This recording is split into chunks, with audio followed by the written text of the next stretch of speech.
Dostlarım şadlık bilen yine Roza geldi, yetip Roza geldi.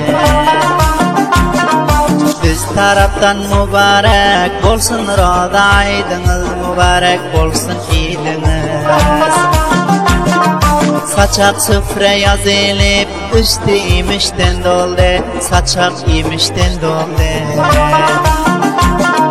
Dostlarım biz taraftan mutlu bolsun aydınız, mübarek bolsun aydınız.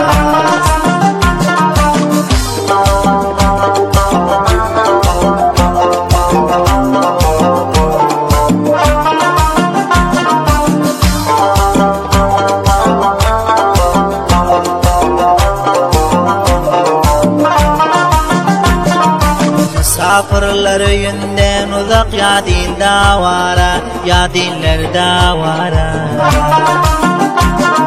Mecburluktan ait bayramda yok yündə biçare, ağlab olur biçare. Yine canlar evladını yatlap kalbi yüz para, yatlap kalbi yüz para.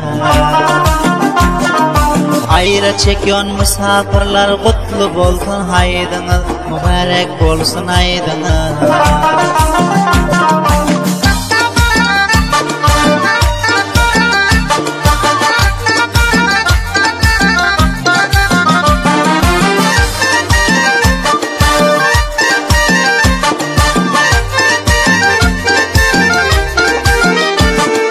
Mehmet'in söz yazdı şöyle bir destan koşup, şöyle bir destan koşup. Aydın'ı kutlap bugün, bul gamgin kalbi coşup, gamgin yüreği coşup.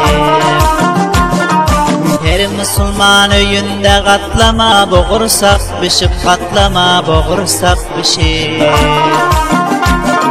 Sağlık bilen, hoşluk bilen gelen aydınız mərek, Roza aydınız mübarek.